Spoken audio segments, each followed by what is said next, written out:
guys, it's Elle and welcome back to the Little Bloom Library. As you can see, we're in a different location for filming today. I am very much so aware that you can see the ring light in my computer. I apologize for that. There's no way around it. But today I just wanted to make a really short video that I've kind of seen circulating on BookTube semi-recently and thought that it was a good idea. It's mildly controversial for some people and will definitely piss others off, but I think it's a really good video idea.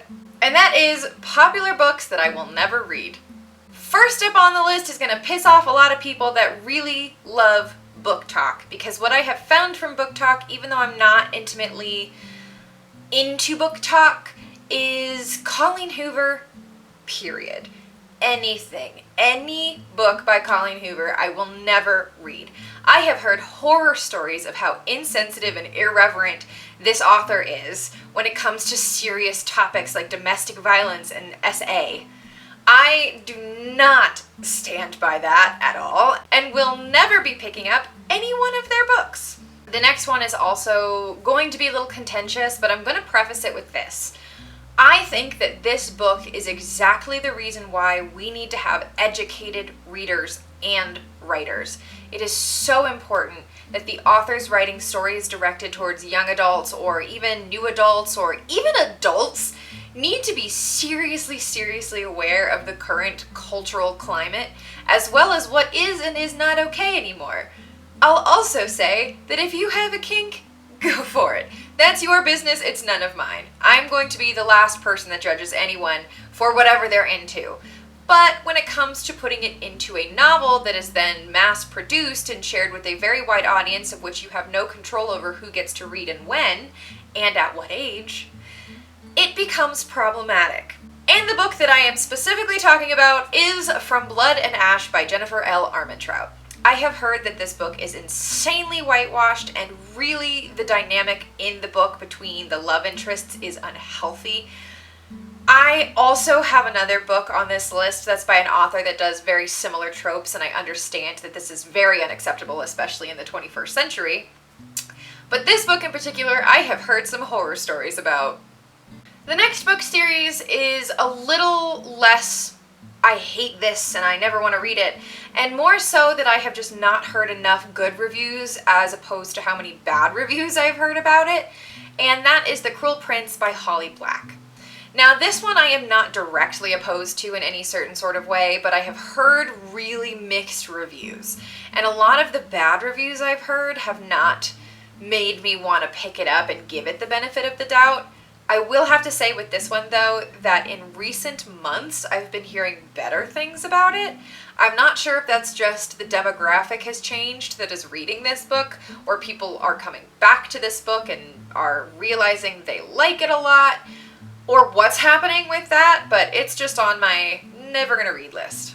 The next one is going to be a little confusing for some people, because not only did I read one of the books in this series on my readathon relatively recently, I've also read the first entire 3 books of this series. It is A Court of Silver Flame by Sarah J. Maas. Now, I will be the first to admit, and have admitted on numerous occasions, that Sarah J. Maas is an insanely problematic author. She has a ton of issues in her writing. Not only are they super whitewashed, but they put forward an idealized version of a relationship that is insanely heterosexual and does not actually give a lot of freedom to the feminine person in the pairing. A lot of the times her relationships are based on ownership and, oh my gosh, this man would kill for me, except he literally does and will again. I understand that this is a trope that so many people are into, and like I've said in the past, Sarah J. Maas is my guilty pleasure author. I read her understanding that the book is going to be rife with issues, and I do not support what she writes in terms of the whitewashing and the ownership and really questionable relationships. But like I said earlier in the video, this is why it's so important for both authors and readers to be educated and understand that if you are reading something that is problematic, you know why it's problematic, and then it becomes your choice whether or not you continue to consume the media. However, I think that Sarah J. Maas just is really into being owned by a guy, and I'm not even gonna get into that. It's a different thing when you start writing books about it, and then every single one of those books has that exact same dynamic. There is no variation. That alone makes Sarah J. Maas's books bad, in my opinion, because there's no difference in any of her novels other than the characters that are being written about. Everything else is exactly the same. Cut and paste. The specific reason why I'm not going to read this book or the rest of this series is because I think that the first 3 books were good enough. A Court of Frost and Starlight was completely unnecessary. I hated that I had to spend money on that book. It was not worth it at all. It could have been an epilogue at the end of the 3rd book in the trilogy, the main trilogy anyways. Nesta's an annoying bitch. Hate her character. Don't think she's been well developed at all. And honestly, I don't care to see how she develops at all. And if I'm being honest, Elaine to me is a side character. Like a cute little side character that doesn't deserve to have a spotlight, which is going to be wildly controversial to a lot of people who like that series. The next book/books that I have on my list is actually more of a story-based why I won't read it, and not so much a I don't like these authors or the books that they've written. And that is any book that sexualizes the relationship between Persephone and Hades. This is an entirely personal thing because I am a pagan and I have worked with Hades and I would like to work with Persephone. And it just feels so insanely wrong for me to be reading smut about deities that not only I believe in, but that I have paid reverence to. And reading smut about them feels really wrong. There's nothing wrong with these books. I'm sure many of them are incredibly well written. I know one of them in particular is insanely popular on Book Talk. People love it. It's just not, it's not for me. And the last book, there are plenty more by the way, but I'm trying to keep this video a little bit short.